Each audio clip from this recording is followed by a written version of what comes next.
बड' लेटेस्ट आपडेटआव बयखौबो बरायबाय। दिनैनि रादाबखौ फरायदों आं प्रमद खाख्लारि। गिबि निउज आपडेटआव दङ आसामनि हायाव दुथांफोरा बिरहोदों पाकिस्ताननि फिरफिला।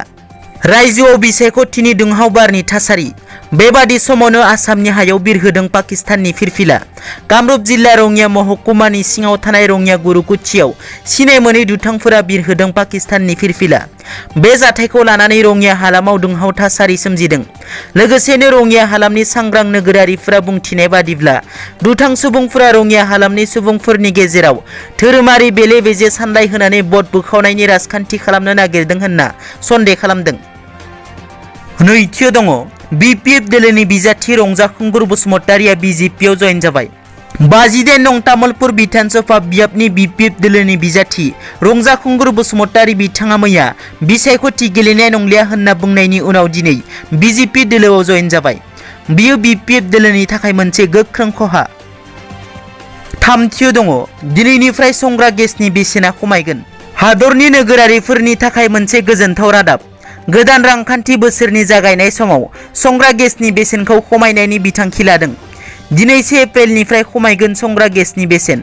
मोनफ्रोमबो संग्रा गेसनि बेसेना दिनैनिफ्राय 10 रां खमायगोन होनना मिथिहोदों। ब्रैथियाव दङ रनजित बसुमतारिया बुंदों गाज्रि आखु दिन्थिनायनि थाखाय एस्कर्टआ लामाखौ क्लियारसो खालामदोंमोन। BTRनि EM रनजित बसुमतारिया बारग' NDFB सोद्रोमा सन्जय बरगयारिखौ बुनायनि अजदनि सायाव रनजित बसुमतारिया खेंफारथि होदों। बिथाङा गावनि खेंफारथियाव बुङो दि बारग' NDFB सन्जय बरगयारिया बबे दोलोनि जानानै खामानि मावो बेखौ बिथाङा मिथिया होननानै। EM रनजित बसुमतारि बिथाङा लामाजों थांबाय थानाय समाव बिथांनि लामा होथिनानै बारग' NDFB सन्जय बरगयारिया गाज्रि आखु दिन्थिदोंमोन होननानै बुङो।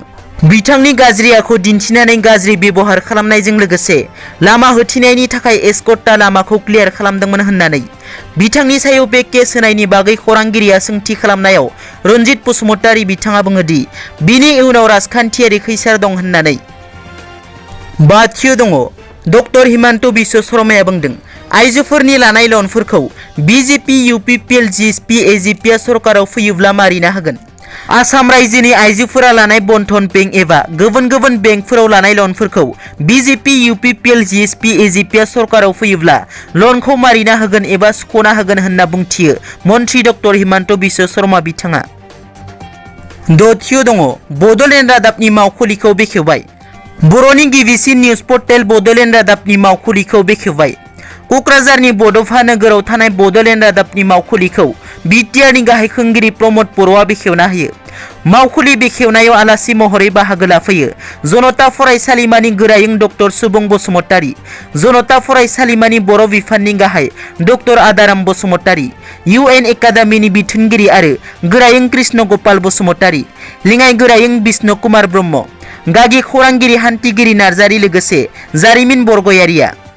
दिनैनि रादाबा एसेनोसै। नोंथांमोना जुदि आंनि चेनेलखौ दासिमबो साबस्क्राइब खालामाखै अन्नानै साबस्क्राइब खालाम। गोजोन्थों।